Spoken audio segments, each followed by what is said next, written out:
Hello, and thank you, all of you, for coming this evening. This meeting is for learning about our land use boards for our planning board and zoning board. My name is Vanessa Price. I'm the town planner. I've been here for a little over 2 years. And then Barbara has been here for over 20 years. She's the planning and land use administrative assistant. So tonight we're just going to go over quickly about what each department does.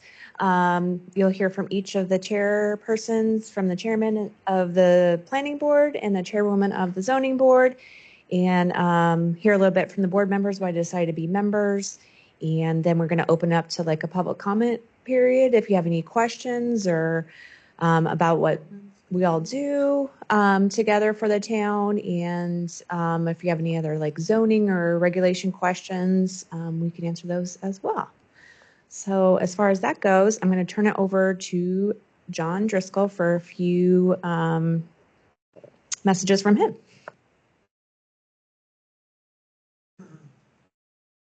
Put that on. Good evening and welcome to the Land Use Community Forum. My name is John Driscoll, Chair of the Planning Board. And with us we have Tracy Hardikoff, Chair of the Zoning Board of Adjustment also. And we know we just introduced Vanessa and Barbara. Tonight we'd like to hear from you about development in Barrington. Any thoughts or suggestions about our zoning and regulations or other comments would be gratefully accepted. And first I'd like to introduce a couple of members of the planning board we have with us. To my right we have Ron Abbott, Joyce Capiello, and we have Donna Masucci, and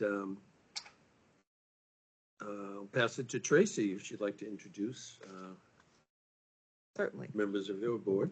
Member. So the Land Use Department has two boards, the Planning Board that you've just met, and it has the Zoning Board of Adjustments, which is a board that can provide relief to zoning ordinances. I am the chairperson for the Zoning Board of Adjustments, and Paul is our vice chair. We've both had some very interesting cases and things brought before us over the past year or so, and our job really is to look and see if relief is warranted for any of the landowners here in the town of Barrington, and use a quasi-judicial approach to looking at facts and deciding what is best for applying the zoning ordinances to the land being used. So two very different roles, two very different boards. And then as Vanessa attends zoning, she can cycle back to planning and say, the following came up in cases. Do we want to consider changing language? Do we want to consider implementing new ordinances based upon what has occurred at the ZBA? Thank you, John and Tracy. As I mentioned before, we're here tonight to discuss land use board's roles and how they affect the development in the community. A quick overview of our rules, regulations, and process for land use. Tracy already kind of touched a little bit on that. Hear from our other board members and some public input. Just wanted to start off tonight to let you know what our land use department mission statement is. The land use department's mission is to facilitate and initiate quality development to foster sustainable, balanced growth while preserving the choice and natural resources of Barrington for the benefit of residents, businesses, and visitors. Alexa. Questions about your property or development in town, that our land use staff is here to help you, myself and Barbara. The land use department staff works with applicants and town departments for land use applications and supports the citizen volunteers of the planning board and zoning board.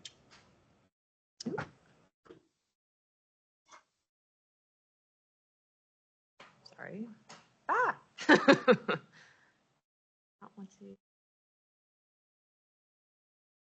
Got way ahead of myself. Okay. So the planning board, this is an overview of the roles and responsibilities. Some of you may be familiar with our master plan. It's the overall vision plan for our town. We recently just finished our housing chapter, and we'll be looking at either adding a new chapter coming up in the 24-25 year or updating one of our other chapters. Also, the capital improvements program falls underneath the planning board's role. Town staff works with the department heads and meets with the planning board to make recommendations for our capital improvements, and it works with the select board on finalizing that document. It's done on an annual basis. The board also works on recommended zoning ordinance amendments, subdivision regulation, site plan regulation. Those two are in, with applications that come through our office for new development, redevelopment, change of use. The board is also responsible for excavation regulation and establishing driveway regulations. Now, there's 3 realms of the planning board. As you kind of heard a little bit more about the planning, it's a legislative role and a regulatory role. The planning role, I mentioned the master plan. What's required by state statute is vision and land use chapters. However, we have a lot more chapters of that. We have a housing chapter, economic chapter, capital facilities chapter, land use and transportation. The master plan is strictly advisory though. It has no regulatory weight, but through a lot of the subcommittee meetings that we have for our master plan housing chapters come from the voices of the community through survey results, and gets implemented into our vision plan, and a lot of other subcommittees that come off of that come from those visions. I also mentioned the capital improvement plan. It's a schedule of municipal capital improvements that's at least 6 years out. It's a long-term planning tool. Its purpose is to guide the governing body and our budget committee to help develop them the annual budget. It's a great resource to have. If the town was to pursue any kind of impact fees or growth management ordinances, the CIP is required to have that. In the legislative role, we have the zoning ordinance, subdivision regulations, site plan regulations, workforce housing, and impact fee ordinances. They're all worked on through the planning board level. And I can go in a little bit that in a little bit. The regulatory role is the subdivision site plan review, subdivision regulation waivers, and offsite extractions. Now a little bit more about the planning board and their bylaws and scheduling. The planning board operates with bylaws that were reviewed recently, amended in 2024, and we continue to keep them up to date with New Hampshire land use laws. And the planning board usually meets the first and third Tuesday of each month. Typically, the first Tuesdays are for planning board applications, such as new subdivisions, new site plans, change of use applications, minor site plan improvements, and the like. They also, members sometimes visit sites of the property to get a better view of the development that's going on in the properties. The board reviews 5 types of application at the planning board level. We have site plans, which includes change of use, minor site plans, major site plans, commercial site plans, like multifamily housing are some examples. Boundary line adjustment, a lot of people might be common with this if your neighbors or if you have family that live right next to you, to adjust your boundary to make your lot more conforming. We have subdivision. This is subdividing any parcel of land, so it could be a minor subdivision of one lot into 2 lots, or larger developments. We also have a 9.6 application for special permit for construction and wetland buffers, and then also conditional use permits. And a conditional use permit is determined by the planning board to issue it if it finds based on the information testimony submitted to the application that conditions present in this 3.4 have been met, and there's certain regulations to meet those. Going through our application process through the planning board, a complete application is received. This is for formal applications. The land use department, the applicant attends a technical review group.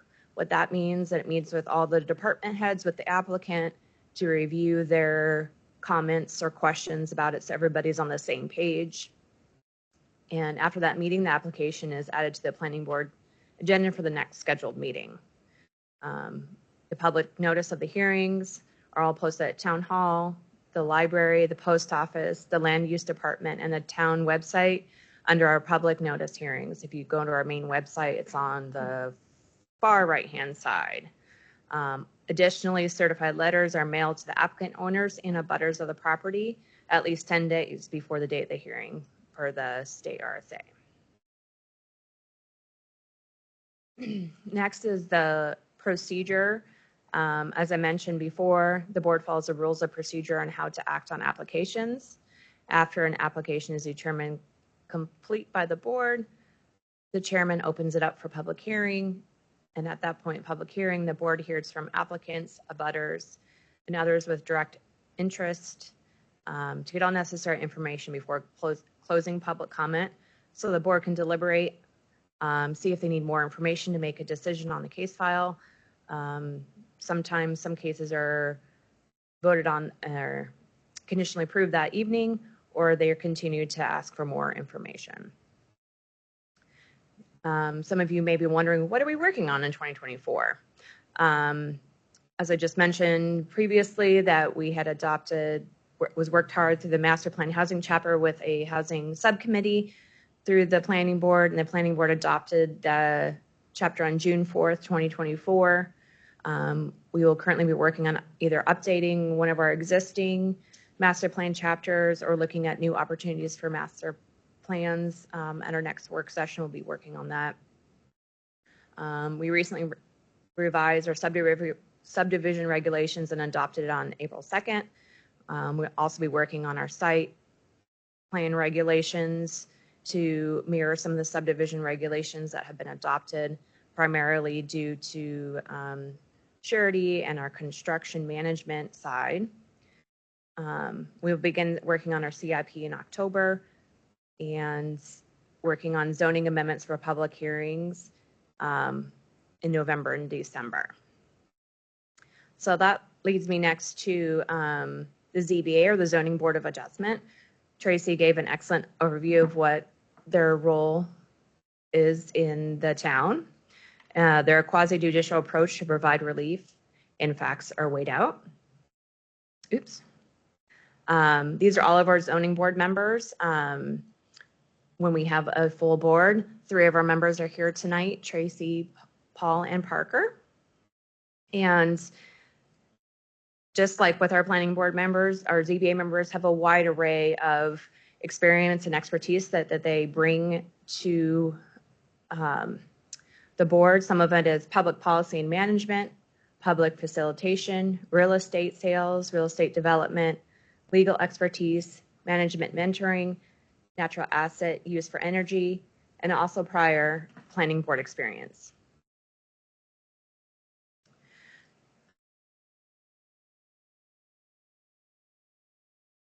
Oh, I see. Excuse me one moment. Okay. You're wondering what does the ZBA, what their authority is, or what kind of applications go through. If there is an appeal for administrative decision from the building department, approvals of a special exception, granting of variances, and granting an equitable waiver of dimensional requirement. Overall, the board sees a lot of applications where there's non-conforming lots within the town. All lots are, not all, but I would say 99% of lots are considered buildable. They're just have to grant relief from the zoning board regulations for setbacks or lot size. The requirements for the public hearings are similar to the planning board meetings. However, there's a criteria that required for relief from the ZBA. It's borne on the applicant to prove their hardship. So the request not be contrary to public interest. The spirit of the ordinance is observed. and substantial justice is done, the value of surrounding properties is not diminished, the literal enforcement of the provision result in hardship, and each case heard by ZBA is unique, and decision by ZBA not set precedents for future cases. Just because maybe one time the board approves something, each application is unique and has their own set of circumstances.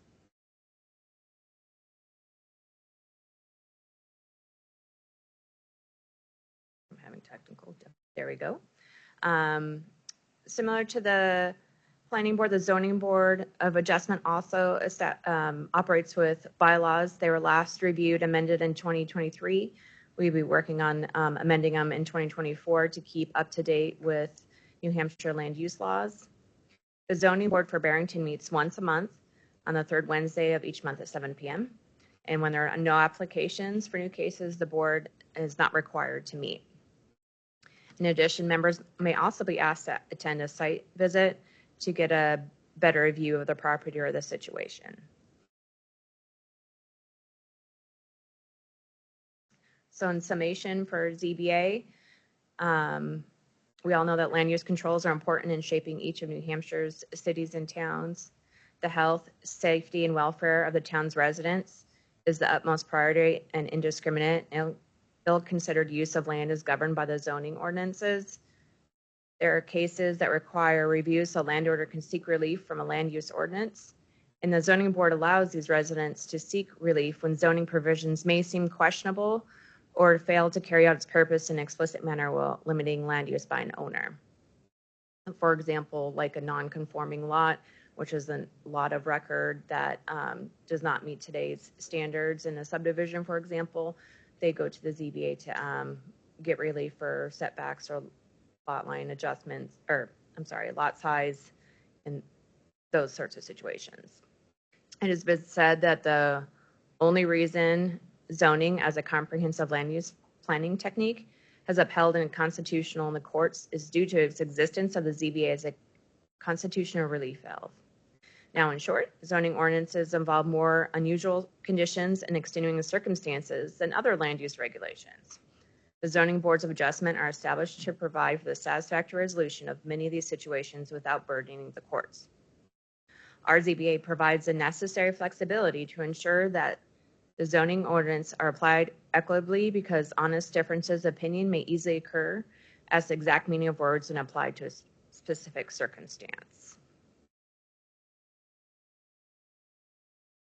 I know Tracy had made a few comments earlier. I don't know if you would like to add anything or like to say anything additionally. So I'd love to share that the housing chapter was actually a subcommittee group, John, Joyce, myself, and a series of different residents throughout the town with varying length of history, living in different parts of town, were part of that housing chapter subcommittee and putting together and gathering information from the public.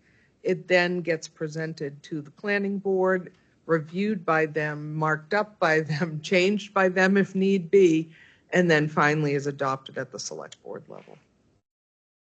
So it was great to have worked in the trenches with everyone to put that together and to gather what the thoughts were from the public in reference to housing. And we had actually a very robust response.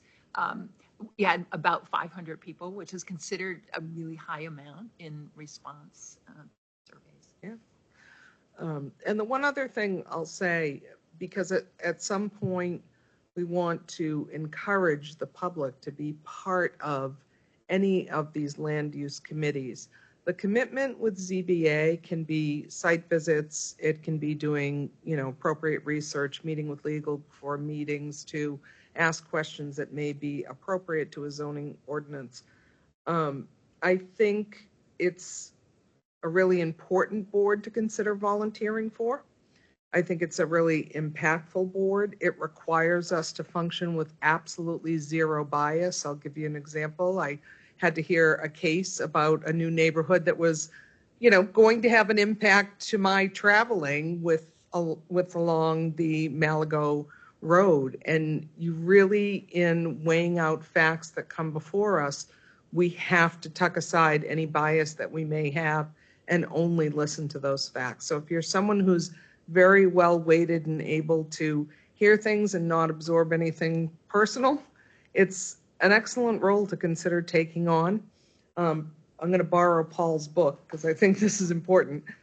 This is land use regulation here in the state of New Hampshire, so there's a lot of fascinating reading, and it generally requires, when a case is coming before ZBA, that we each dig in individually at home and do the reading before a case is brought before us. So a little bit of homework with those roles. But we would love to see some alternates if you're somebody who has some of those skills where your ability to absorb information is there and you feel that you can just absorb facts on a case-by-case basis, then please consider applying for a position. Great, thank you, Tracy. This led right into the next segue. If you're interested in joining the Planning or Zoning Board, also a subcommittee is a great way when we do our master plan updates. Try to push out through social media and through other venues when we do start up our next housing chapter. You're always welcome to reach out to the land use department for an application when you're not interested for a subcommittee to come up as well.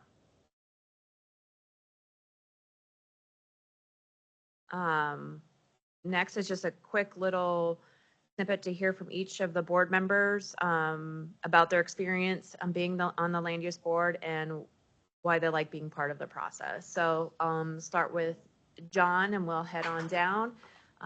Say as much or as little as you like. With these wonderful people.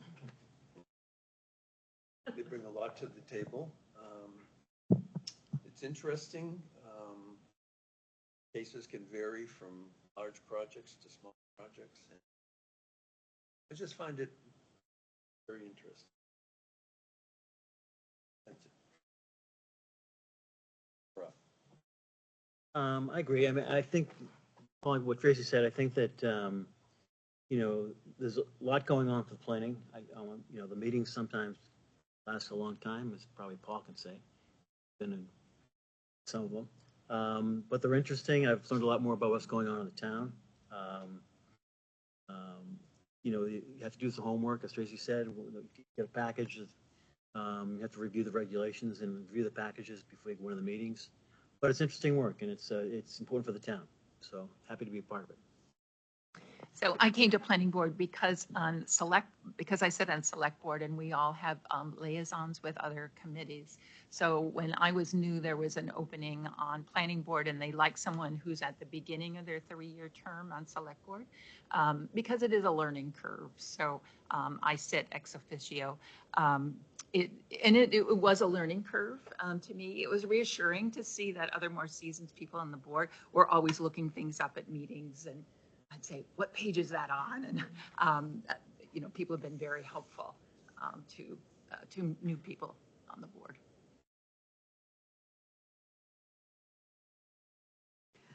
I came in front of the board 8-9 years ago with a case.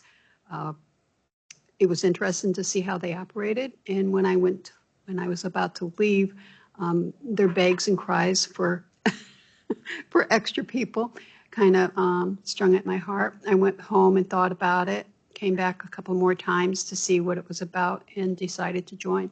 Been here since. It's a wealth of information.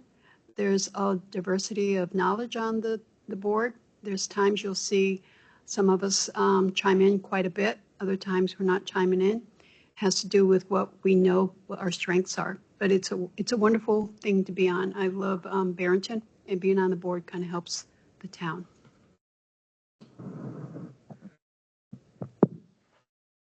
I'm not sure how I got roped into zoning. I think it might have been Bob Tessier that asked me.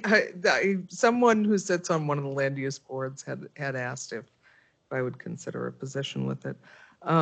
One thing I'll say is that the toolkits that each of the members of really both boards, the toolkits are quite amazing. People's background and what they bring to the table for their knowledge base is so diverse. And I have found at almost every case that I have learned something from people that I am sitting on a board with. I think that I did not realize ZBA was as impactful as it is. And I took on that role before being reelected as a select board member. But I think it has given me a lot of insight into many of the inner workings of land use. I had no idea we were going around the table and having to talk. So I was asked to come on the board several years ago by Marcia Gass's previous planner. I was building in town, and I would come in the office and talk with her about building and what I was doing. And she said, "Why don't you get on the boards?" And she said that 100 times. And I finally agreed to get on the zoning board. And having done so, I like it a lot because there are zoning amendments, or rather zoning regulations, and then there's times when that zoning regulation just should not be applied in a case. And that's where they come in front of the zoning board. We look at that zoning regulation, we look at the specific property, we look at, I want to build a garage and I don't have enough setback on the side, and nobody's screaming, "Don't build that garage because you're going to kill my chickens," or some stupid thing like that. We'll grant that. I mean, it's an easy thing to do, to say, yeah, you can build a garage. It's not going to impact the environment. It's not going to impact the neighborhood. Everybody in the neighborhood has a garage. So it's really common sense. It's all common sense. So I like being on the board, and I plan on continuing serving on the board as long as I can. So nobody told me that I needed to contribute either. So look, it's a lot easier to join a board than you might think. You don't have to have some specific knowledge. You don't have to have some specific education level, some degree, some letters after your family name on your business card, like lawyer or something. You have to care about your community, and you have to want your community and to go in a certain direction. And so the direction you want to go, you should probably look at the plan for the town. I'm maybe the newest board member in Barrington, March or April. Time goes so fast. I think it was March timeframe that you I were- think I talked with Tracy in March this year. I'm on ZBA, as the little placard says. I did do 3 years in Denmark, Maine on planning board. So here I was appointed, not elected. I'll be elected next time.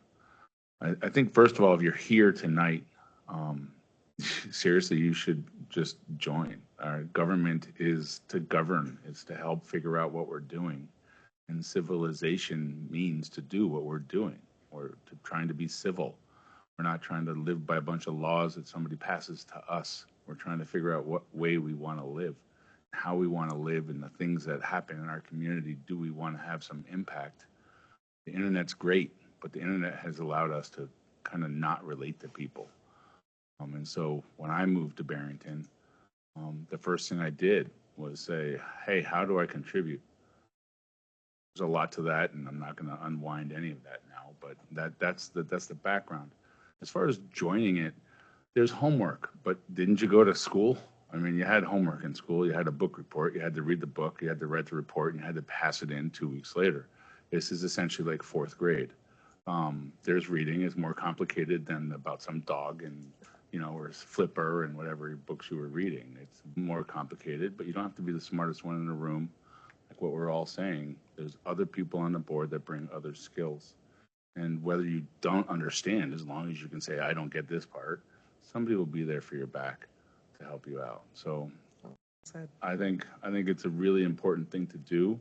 And I think as we rely more on internet-related technology, we feel more distant.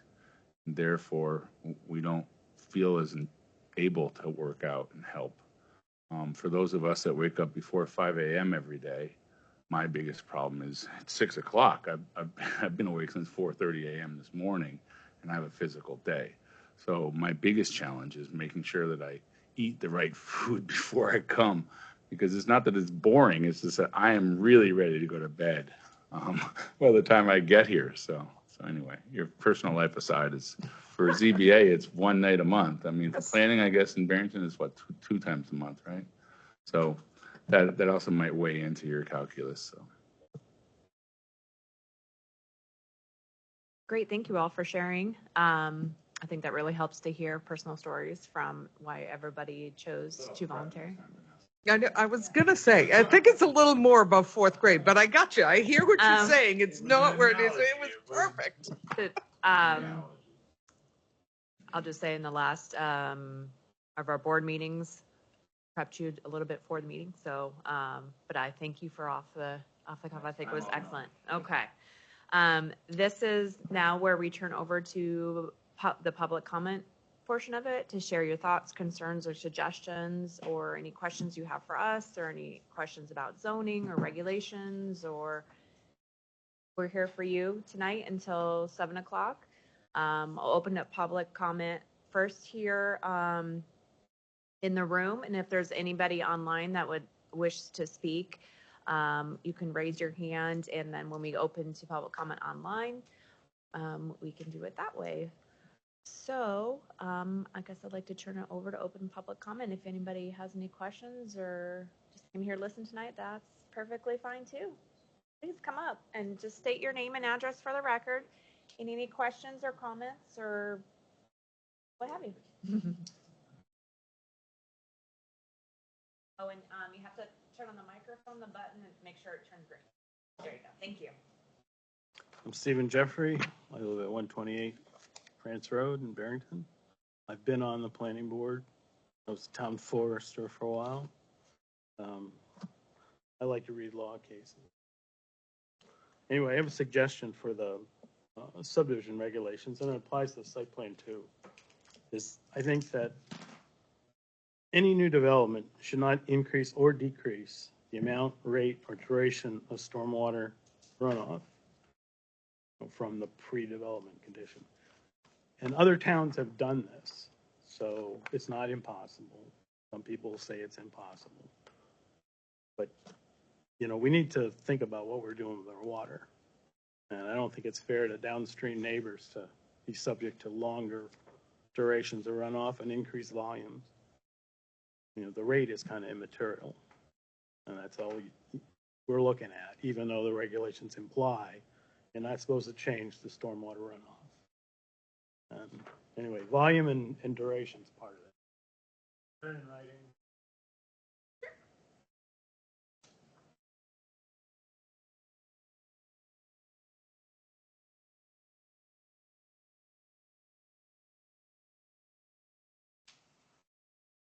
Hi, I'm Doug Bogan. I'm chair of the Conservation Commission, but I'm just speaking here as an individual since I haven't had a chance to run any of these ideas by the commission formally. First, I just want to thank you for holding this forum. I don't believe this type of gathering has been held previously here, at least not in my tenure. So, of course, it's always good when you can, you know, inform the public better of what you do and what needs to be done, and give us a chance, of course, to give feedback. On the conservation front, I guess we have kind of a long wish list, but just a few ideas that are kind of from the top of my head. We, you know, have seen in some of the recent developments deficiencies of the existing zoning rules, particularly when we're looking at conservation subdivisions, because obviously that's what we prefer to see, but we'd like them to really enhance conservation, obviously. And one that came up in the last year or two, I guess, is the issue of steep slopes. I don't believe there are any rules specifically toward that when you're considering what upland areas are developable versus non-developable. You know, we know wetlands, of course, aren't developable, but we have a lot of steep slopes in Barrington, of course. As we get into more lands that are less than ideal for development, I think there are going to be more issues with steep slopes, ledges, et cetera. And I think we'd like to see more clarification on how that's considered, whether they are not, you know, able to be put into the bucket of developable land when you consider what percentage is usable or not in a conservation development. Another idea that I'm not very familiar with, but seems like a good approach, is transfer of development rights. My understanding is that other communities have made good use of these, and we'd certainly like to see other approaches, more tools in the toolkit, if you will, toward protecting our open space lands. So that's worth looking into. Let's see. Oh, the other one, as you may know, we have what's now a voluntary program called the Barrington method for better identifying options for reducing a wetland buffer to address the 9.6, I guess it's the formal regulation.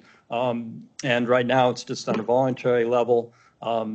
I would like to see us at some point look into expanding the buffers. Right now, of course, they're all set at 50 feet for regular wetlands and 100 feet for prime wetlands. I was a little dismayed to find out that the prime wetland designation does not necessarily confer greater protection, because the distance of the buffer is not calculated based on the same criteria. And of course, it's been many, many years, I think 25 years, since we've identified prime wetlands, and perhaps there are others that could be identified. So that's certainly worth looking into. But the point about wetland buffers, my understanding is that other communities have set figures of 75 feet or even 100 feet for wetland buffers. And, 50 feet is pretty arbitrary. I think using the 9.6 or the Barrington method, we can reduce those certainly if it seems appropriate. But I think there are opportunities when we ought to expand them where we can. And we've certainly run into issues where areas that really need more protection are not getting at it. I would agree as well with the previous speaker that we do need to pay more attention to runoff issues, cumulative impacts for a region, especially again when we're on steep slopes, as we're seeing. And then I think lastly, I'll just mention that we are putting together a fairly detailed solar installation selection criteria. And I believe it was at the request of the select board.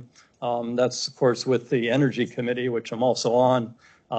That still has to be approved by both of our commission, but we hope to have that to you soon so that we can really get a better handle on potential renewable development, solar farms in the future, because we certainly need to do more of that as well.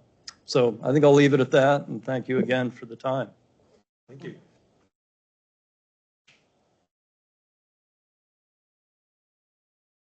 Don't be shy. Anybody else? Okay. Is there anybody online that would like to make a public comment? I see a couple folks online. If you would like to ask any questions or share your thoughts, this is your opportunity. I'll give you a moment to respond.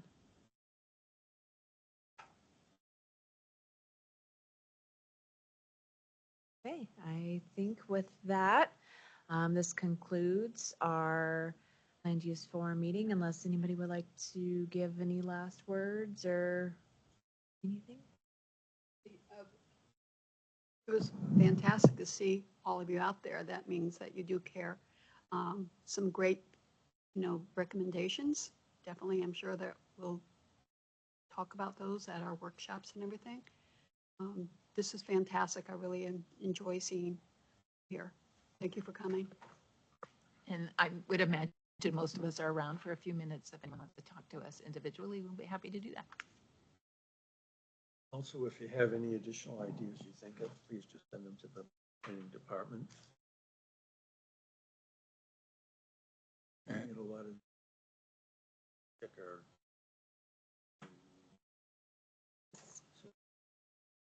And I'd love to talk with you more about the solar. I helped co-write a solar ordinance for Denmark, Maine, because, you know.